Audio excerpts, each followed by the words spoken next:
প্রিয় দর্শক, আজকে আমরা চলে আসলাম ময়মনসিংহ জেলা শহরের এই শিল্পাচার্য জয়নুল আবেদিন সংগ্রহশালায়।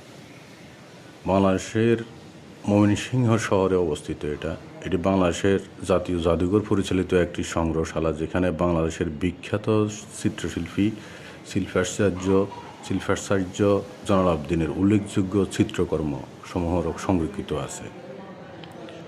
এটি শহরের উত্তর প্রান্তে পুরাতন ব্রহ্মপুত্র নদীর তীরে অবস্থিত।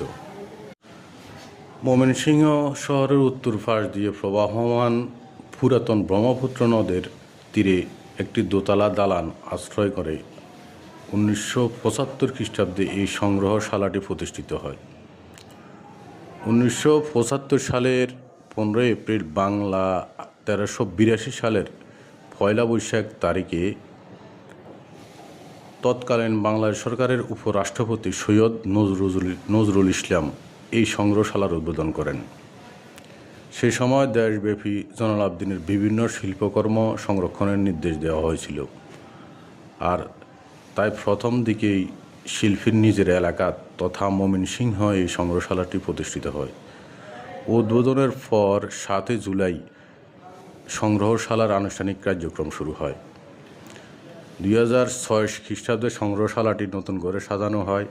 নিচতলায় ব্যবস্থাপনা কক্ষসমূহ এবং দোতলায় শীতাতপ নিয়ন্ত্রিত ছবির গ্যালারি স্থাপন করা হয়। মূল ভবনের পেছনভাগে ব্যবস্থাপকের বাসস্থানের সঙ্গে সঙ্গে 3টি কুঠি স্থাপন করা হয়েছে, যা শিল্প রসিকদের সাময়িক আবাসনের জন্য ব্যবহার করা হয়।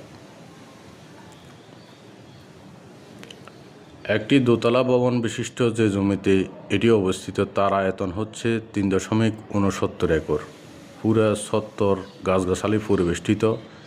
যে ভবনটিতে সংগ্রহশালা অবস্থিত ইংরেজ আমলে তা ছিল জনৈক ইংরেজ বার্ডেন সাহেবের বাড়ি। তার কাছ থেকে বড়লাটের ভাইসরয় কাউন্সিলের সদস্য জনৈক নলিরঞ্জন সরকার বাড়িটি কিনে নেন।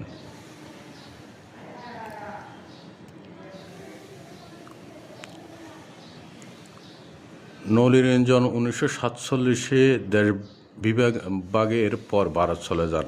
এরপর সরকার বাড়িটি অধিগ্রহণ করে। 1947 সালে থেকে 1971 সাল পর্যন্ত এটি ছিল ঊর্ধ্বতন সরকারি কর্মকর্তাদের সরকারি বাসভবন। বাংলাদেশ স্বাধীনতা যুদ্ধের পর কয়েক বছর এটি একইভাবে পড়ে থাকে।